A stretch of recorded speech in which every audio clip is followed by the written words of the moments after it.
British शासनकाल के समय एक अंग्रेज डिप्टी कलेक्टर मिक्रिग ने भारत में रहते समय के कुछ संस्मरण प्रकाशित किए हैं।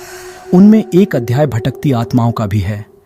जिस घटना का उल्लेख उन्होंने किया है उसकी भूमिका में लिखा है कि यदि यह मुकदमा मेरे सामने न चला होता तो मैं इस घटना पर कभी विश्वास नहीं करता, क्योंकि भूत प्रेत के अस्तित्व पर इससे पहले मैंने कभी विश्वास किया ही नहीं। उनके द्वारा प्रस्तुत विस्तृत घटनाक्रम का सार संक्षेप इस प्रकार है। घटना जनवरी 1937 की है। भारत में उस समय ब्रिटिश शासन था। केंद्रीय सरकार के भारतीय अधिकारी श्री रामास्वामी स्थानांतरित होकर शिमला आए थे। जो बंगला उन्हें रहने के लिए मिला था उसमें प्रथम रात्रि को एक महिला की छाया दिखाई दी, साथ ही घंटों की आवाज़ सुनाई दी। इस आवाज़ को सुनते ही श्री रामास्वामी ने भयभीत होकर दूसरे ही दिन वह बंगला छोड़ दिया। श्री रामास्वामी के बंगला छोड़ देने के बाद वह बंगला एक दूसरे मुस्लिम भारतीय अधिकारी को अलाट कर दिया गया। जब यह अधिकारी उस बंगले में रहने गए तो पहले ही दिन ठीक आधी रात के समय एक सफ़ेद पोश महिला दिखाई दी। जहांगीरी घंटों की आवाज़ उसके आने के साथ बंगले में गूंज उठी। महिला की सिसकियां स्पष्ट रूप से सुनाई पड़ रही थीं। मुस्लिम अधिकारी उसी समय चीत्कार करते हुए बंगला छोड़कर भागे तथा उक्त आश्चर्यजनक घटना की सूचना पुलिस तथा उच्च अधिकारियों को दी। सूचना के उपरांत एक पुलिस इंस्पेक्टर ने कुछ सिपाहियों के साथ उस बंगले में पड़ाव डाला। रात के ठीक 12 बजे वही सफ़ेद पोश महिला ऊंची एड़ी की चप्पलें पहने दिखाई दी। पुलिस इंस्पेक्टर ने रिवॉल्वर से लगातार 5-6 गोलियां उस पर चलाईं, किंतु उस पर कोई प्रभाव न पड़ा। पहले सिसकियां तथा फिर ठहाका मारकर हंसने की आवाज़ तथा बाद में जहांगीरी घंटों की आवाज़ सुनते ही इंस्पेक्टर के होश हवाश उड़ गए। पसीने से लथपथ इंस्पेक्टर तथा सिपाही उस बंगले से निकलकर भाग खड़े हुए। इस घटना से शिमला ही नहीं वरन दिल्ली की केंद्रीय सरकार भी आश्चर्य में पड़ गई। इसकी जांच के लिए उच्च स्तरीय कार्यवाही करने का आदेश जारी किया गया। प्रेतात्मा के इस रहस्यमय स्वरूप का मजाक उड़ाते हैं अंग्रेजी सरकार ने दिल्ली से एक अनुभवी एवं साहसी इंस्पेक्टर श्री आगा के नेतृत्व में एक पुलिस दस्ता घटना की जांच के लिए भेजा।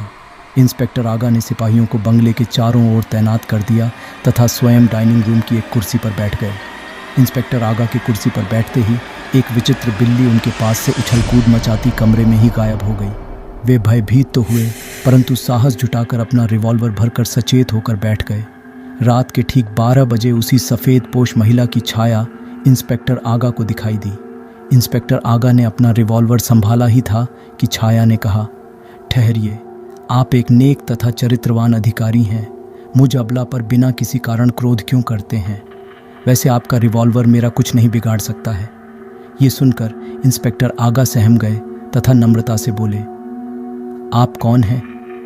क्या अपना परिचय मुझे देंगी? छाया ने कहा, मैं एक पीड़ित औरत हूँ। क्या आप मेरी पीड़ा दूर करने में मदद कर सकेंगे? यदि आप वायदा करते हैं तो मैं आपको एक बहुत बड़ा रहस्य बताऊंगी। इंस्पेक्टर आगा ने तुरंत कहा, मैं आपसे वायदा करता हूँ, मैं आपकी परी मदद करने की कोशिश करूँगा। आश्वासन पाकर छाया ने अपनी धक भरी कहानी कहना प्रारंभ की। मैं एक पहाड़ी लड़की थी। शादी से पहले का मेरा नाम आवेरी था। मेरी माँ वेश्या का धंधा करती थी। मेरी सुंदरता को देखकर शिमला के तत्कालीन पादरा मी आइजिक मेरी ओर आकृष्ट होने लगे। आइजिक तथा मेरी दोस्ती धीरे धीरे प्यार में बदल गई। माँ के विरोध के बावजूद भी मैंने तथा आइजिक ने कोर्ट मैरिज कर ली। आइजिक को भी अपने माता पिता का विरोध सहना पड़ा। ये बंगला उस समय आइजिक का ही था तथा हम दोनों इसी में रहते थे। मेरी माँ मुझे भी वेश्या के रूप में देखना चाहती थी, किंतु मैंने वैसा न करने का संकल्प कर लिया था। इंस्पेक्टर आगा ने पूछा, फिर आगे क्या हुआ? छाया ने कहा, कुछ दिनों बाद मैं गर्भवती हो गई तो मेरी माँ ने आइजिक से संबंध विच्छेद करने के लिए मुझ पर दबाव डाला, क्योंकि उसकी नज़र में पैसों का महत्व अधिक था तथा मुझे प्रेम महत्वपूर्ण जान पड़ा। मैंने माँ की बात को नहीं माना। इसी दरमियान आइजिक के पिता का तार आया, जिसमें उसे तुरंत बुलाया गया था। आइजिक ने मुझे बताया कि अगर वह नहीं गया तो उसके पिता की लाखों की संपत्ति उसके हाथों से निकल जाएगी। मैंने उसे प्रसन्नतापूर्वक विदा किया तथा बंगले में अकेली रहने लगी। लगभग 2 महीने बाद आइजिक वापस आया तथा प्रेम प्रदर्शित करते हुए चुंबन लेने के बहाने मेरे गले में रूमाल फंसाकर मेरी हत्या कर दी। इंस्पेक्टर आगा ने आश्चर्यचकित होकर पूछा, आगे क्या हुआ बताओ? छाया ने कहा, हाँ सुनिए, मेरी लाश पीछे वाले कमरे के बीचों बीच खड़ी है। पलस्तर उखाड़ने पर एक पत्थर के नीचे मेरे शव के अवशिष्ट भाग अब भी मिल जाएंगे। आइजिक का रूमाल तथा जेब का कुछ सामान भी उसी में पड़े मिल जाएंगे। इंस्पेक्टर साहब, मैं चाहती हूँ कि आइजिक पर मुकदमा चलाकर उसे प्राणदंड दिलाया जाए। इस संबंध में मैं आपकी हर संभव सहायता करूंगी। इतना कहकर वह छाया गायब हो गई। इंस्पेक्टर आगा ने आवेरी के पूरे कथनों को नोट कर लिया तथा अपने उच्च अधिकारियों को इस घटना से अवगत करवाया।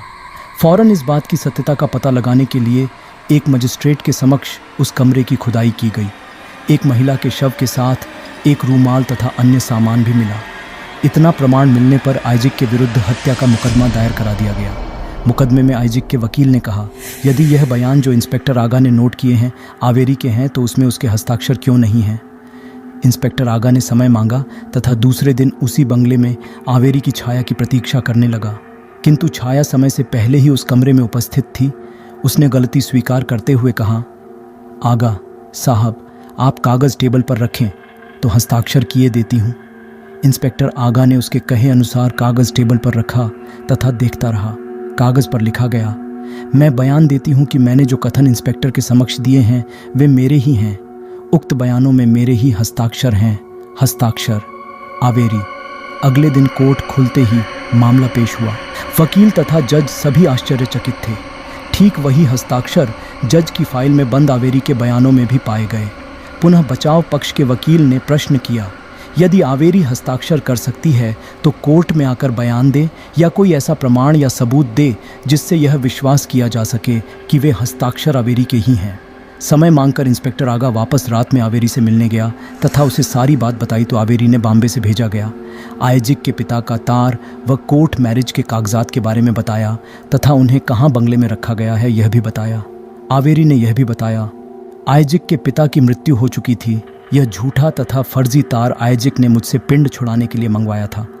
कोर्ट में पहुंचकर इंस्पेक्टर आगा ने आइजिक के नाम का जाली तार व विवाह के कागजात प्रस्तुत कर दिए।